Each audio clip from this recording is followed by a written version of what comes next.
سورة الكهف ليس من الغريب أن يفتح المسلمون القرآن ويقرأوه دوريا، بما في ذلك السورة 18. يخبرنا الله عن أناس لا ينقطعون عن التكبير في قلوبهم. الكهف رسالة لنا. استمع إلى سورة الكهف من الآية 10 بداية. ثم أوتوا الكهف فقولوا ربنا لقد آتيتنا برحمتك وهذا لنا من أمرنا صراط مستقيم. إلخ.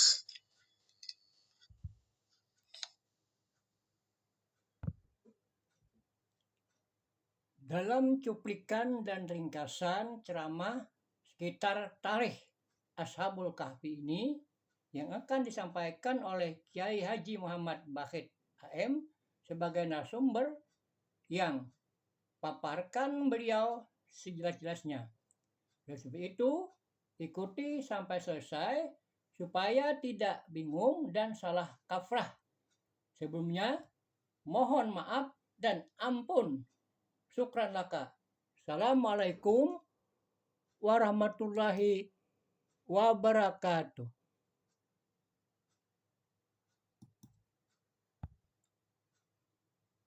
Sekarang kita ikuti cuplikan dan ringkasan ceramahnya. Selamat mendengarkan. Assalamualaikum warahmatullahi wabarakatuh. Yuk teknikers. Jadi ini amalan yang khusus untuk Jumat. Kalau surat Yasin tiap hari kita disuruh membaca. Surat Al-Muluk Tabarak tiap malam kita disuruh membaca. Alif Lam As-Sajdah tiap malam, Waqiah tiap hari. Kalau Suratul Kahfi merupakan amalan usbu'iyah, amalan mingguan, amalan yang khusus pada hari Jumat. Surat Kahfi, surat yang ke-18 ini disebut dengan nama Al-Kahfi karena di dalamnya itu ada menceritakan tentang Ashabul Kahfi. Kahfi artinya satu gua yang sangat besar. Kahfi. Dalam surat yang ke-18 ini Allah menceritakan tentang orang-orang yang berdiam di dalam gua besar tersebut. Sebagaimana disebutkan dalam ayat 10 dan seterusnya, iz awal fityatu ilal kahfi faqalu rabbana atina min ladunka rahmah wa hayyi' lana min amrina rasyada fadarabna ala adhanihim fil kahfi sinina adada. Ketika bertempat beberapa orang pemuda ke dalam satu gua, mereka berdoa sewaktu memasuki gua tersebut, Rabbana atina min ladunka rahmah, ya Allah datangkan kami dari sisi Engkau rahmah, wa hayyi' lana min amrina rasyada, dan akhirkan perkara kami petunjuk. Masuk mereka ke dalam gua tersebut. Begitu masuk ke dalam gua, Allah berfirman, "Fadarabna ala azanihim fil kahfi sinina adada." Kami tidurkan mereka di dalam gua tersebut beberapa tahun, sampai 309 tahun. Guring di dalam gua tersebut. Nah, para muhibbin rahimakumullah, di dalam kitab tafsir ada diceritakan bahwa di masa kerajaan Dikyanus, ada yang mengatakan sebelum Nabi Isa, ada yang mengatakan sesudah Nabi Isa. Dikyanus seorang raja yang zalim, lagi kafir kepada Allah. Lalu raja ini memerintahkan rakyatnya untuk menyembah berhala. Barang siapa tidak menyembah berhala, dia akan dibunuh. Di suatu negeri yang namanya Tarsus. Kalau sekarang ini bagian daripada negara Suriah. Suriah, di Arab Timur Tengah sana. Ada tempat waktu itu namanya kota Tarsus. Disitulah kerajaan Dkianus itu. Nah, jadi Dkianus memerintahkan kepada rakyat menyembah berhala dan menyembelih hewan untuk berhala. Siapa kada mau masuk penjara, bahkan dibunuh. Nah, maka ada 7 orang pemuda yang tidak mau ikut dengan peraturan raja tersebut. 7 pemuda ini tetap menyembah Allah Subhanahu wa ta'ala, tetap mengesahkan Allah Subhanahu wa ta'ala. 7 orang pemuda ini pergi meninggalkan kota Tarsus itu menuju ke sebuah gua yang besar. Nah, itulah disebut Ashabul Kahfi. Itulah disebut Ashabul Kahfi tadi. Nah, begitu mereka sampai ke dalam gua, mereka ditidurkan oleh Allah di dalam gua itu selama 309 tahun. Dan waktu tidur itu dijaga betul oleh Allah Subhanahu wa ta'ala, sehingga tidak ada satupun yang mengganggunya, dan badannya tetap seperti semula. Rambutnya, kukunya, giginya, kulitnya, barang-barang yang dibawanya semua. Nah, begitu mereka sampai ke dalam gua, mereka ditidurkan oleh Allah di dalam gua itu selama 309 tahun. Dan waktu tidur itu dijaga betul oleh Allah Subhanahu wa ta'ala, sehingga tidak ada satupun yang mengganggunya, dan badannya tetap seperti semula. Rambutnya, kukunya, giginya, kulitnya, barang-barang yang dibawanya semuaan tetap seperti semula. Sehingga dikisahkan begitu mereka terbangun dari guringnya, terjaga dari tidurnya, jenazah itu berapa jam kita guring? Memang awak kada berubah, barang kada berubah. Jenazah itu paling-paling kita setengah hari sama guring tadi. Atau paling-paling sehari hanya. Padahal 309 tahun. Nah, lalu akhirnya salah seorang di antara ini diutus oleh kawan-kawannya untuk menukar makanan ke kota. Duit nang di dahulu pun masih ada, duitnya utuh, kada rusak. Orang ke pasar membawa duit, lihati kota berubah. Begitu sampai di toko hendak nukar makanan, tukang toko bingung melihat duit. Ini duit zaman purba kala ini duit zaman 300 tahun telah lalu. Jadi dia tukang toko ikan dapat nambah, dapat mendulang kah duit ini atau apa? Nah, ini pun bingung. Kenapa duitnya maka kada payu? Nah, akhirnya ribut orang di sana, dibawa nang saekongnya kepada raja waktu itu. Sedangkan rajanya sudah beralih kepada raja yang beriman kepada Allah. Akhirnya diceritakan kisahnya demikian, lalu ujar raja, mari kita sama-sama mendatangi kawan ikam nang di dalam gua sana. Akhirnya berangkat nang saekong ini lawan raja samawaan, dan pegawai-pegawainya berangkat menuju gua tadi. Sesampainya di muka gua, menurut sebagian riwayatnya, ujar kawan nang saekong nang disuruh tadi, wahai raja, tunggu dulu sini. Aku ke dalam gua, mahabari kawan-kawan. Masuk ke dalam gua. Sampai wah ini kada sing keluaran lagi. Kada sing keluaran lagi. Menurut satu riwayat, begitu orang hendak masuk ke dalam gua itu ada angin yang berhembus sangat kuat sehingga orang kada berani masuk ke dalam sana.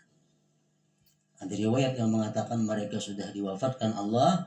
Ada riwayat yang mengatakan mereka sampai sekarang ditidurkan lagi oleh Allah sampai kayaknya timbul Nabi Isa alaihissalam dan mereka naik haji bersama-sama dengan Nabi Isa alaihissalam. Nah, itu guanya masih ada sekarang. Nah, para muhibbin rahimakumullah. Nah, itulah disebut Ashabul Kahfi, orang-orang yang lari dari kotanya menuju ke gua demi menyelamatkan akidahnya, menyelamatkan agamanya.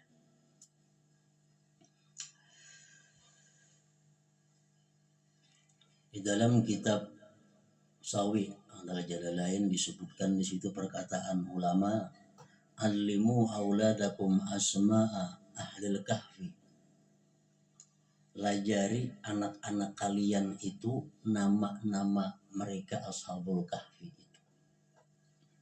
Karena siapa-siapa yang tahu nama-namanya tersebut banyak manfaatnya. Nama-nama yang 7 itu. Jadi yang 7 orang tadi begitu mereka berjalan menuju gua, ada anjing 4 sekong. Diusir anjing tapi umpat pulang. Akhirnya anjing pun umpat juga bersama-sama rombongan itu. Anjing itu kita kenal dengan nama Kitmir. Nah, para muhibbin rahimakumullah, para ahli tarikh dan para ulama pun bermacam-macam tentang nama-nama ashabul kahfi ini. Ada yang mengatakan 7 orang itu adalah Maksalmina, Tamliha, Martunis, Ninus, Zunuanis, Sariulis, Palistatiunis. 7 itu nama ashabul kahfi.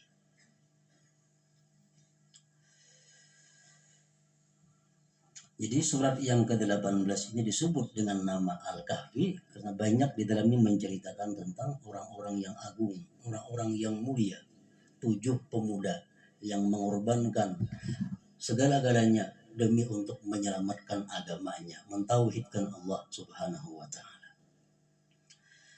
Nah, oleh karena itu Al-Imam Al-Qurtubi mengatakan dalam tafsirnya, hadhil ayat sarihatun fil firar bid-din wa hijratil ahli wal banin wal qarabat wal asdiqa wal awtan wal amwal khawf al fitnah. Ini ayat yang tadi jelas memerintahkan kepada kita untuk lari membawa agama, lari meninggalkan keluarga, anak, teman, tanah air, harta karena semata-mata untuk agama. Kita ingat sejarah di mana Rasulullah Sallallahu Alaihi Wasallam hijrah dari Makkah ke Madinah. Begitu beliau tidak bisa lagi mengembangkan dakwah di Makkah, Rasulullah hijrah ke Madinah hanya berteman Abu Bakar Siddiq. Anak Sidin, istri Sidin, rumah Sidin, semua ditinggal di kota Makkah. Nah, ini ayat demikian.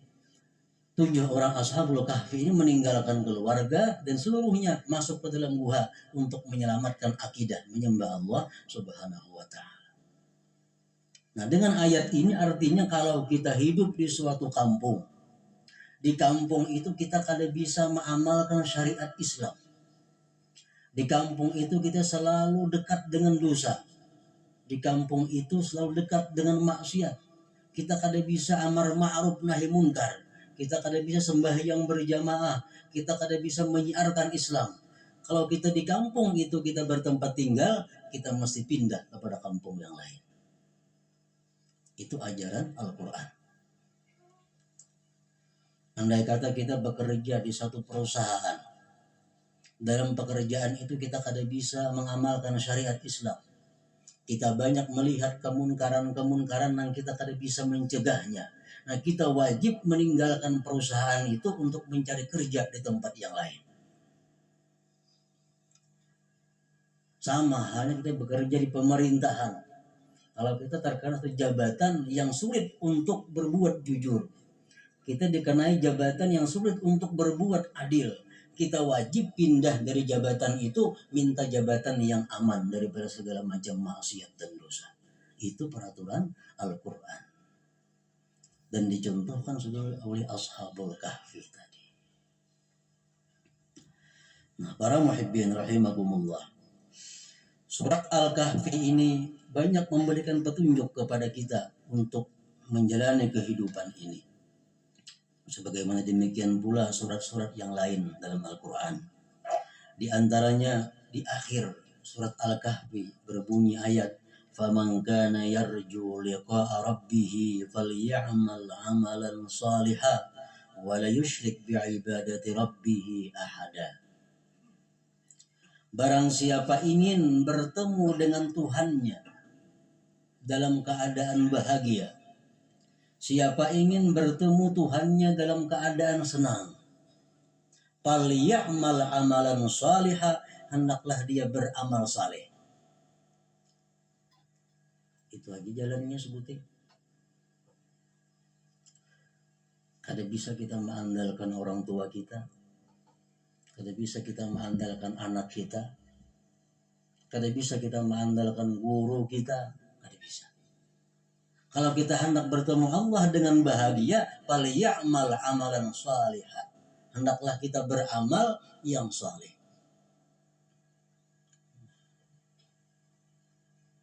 Dan ditambah lagi wala yusyrik bi'ibadati rabbih ahada, dan jangan mensekutukan dengan beribadah kepada Allah itu seseorang juga pun. Kalau kita hendak nyaman bertemu Allah, dua, beramal saleh. Yang kedua, jangan menyekutukan dengan amal itu kepada selain Allah Subhanahu wa taala.